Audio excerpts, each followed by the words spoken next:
Just as Jesus was speaking, Judas, one of the 12, appeared.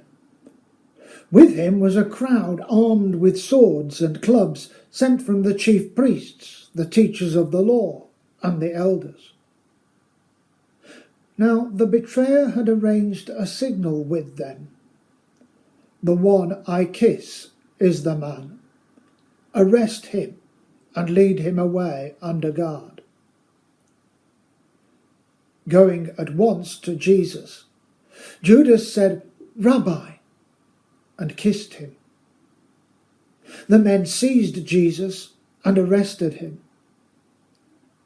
Then one of those standing near drew his sword and struck the servant of the high priest, cutting off his ear. "Am I leading a rebellion," said Jesus, "that you have come out with swords and clubs to capture me? Every day I was with you, teaching in the temple courts, and you did not arrest me. But the scriptures must be fulfilled." Then everyone deserted him and fled. A young man wearing nothing but a linen garment was following Jesus. When they seized him, he fled naked, leaving his garment behind. Just at that moment, Judas comes leading the band of enforcers sent by the ruling priests.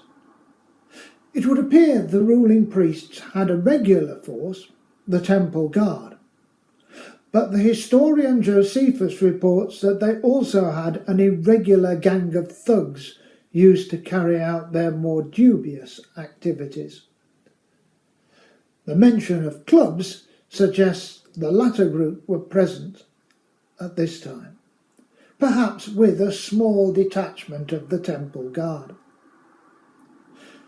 They obviously had not understood what kind of Messiah Jesus came to be, because they were expecting trouble. Jesus points out that if he had intended to cause trouble, he had sufficient opportunity while he was teaching in the temple, but he had chosen not to do so. The temple authorities had not got the message, and neither, it appears, had at least one of Jesus' followers. John tells us it was Peter who struck off the ear of the high priest's servant, trying to prevent Jesus' arrest.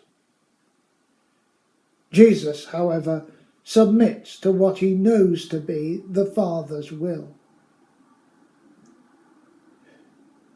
Judas greets Jesus with a kiss, an appropriate greeting from a disciple to a rabbi and a sign of friendship. In this case, however, it marks Jesus out as the target of the arrest in the dark of the garden. There is a lesson here never to rely too much on what seems to be friendship. But we saw at the beginning of this chapter that Jesus knew what Judas was about and allowed all this to happen, as he says at the end of our passage, that the scripture may be fulfilled. God has a plan to bring all creation together into a relationship with himself. At particular times, we may question what God is doing and wonder how it can lead to his purpose. But if we trust him and submit to his will, we will see that plan gloriously fulfilled. Quite who the young man in verses 51 to 52 was, we do not know. Was he the author? If the author is the John Mark mentioned in Acts 12, verse 12, his family could have been living in Jerusalem, and that house may have been the house where the Last Supper occurred, and he may well have followed Jesus and his disciples from there. This may have been Mark saying, "I was there." but we cannot know for sure.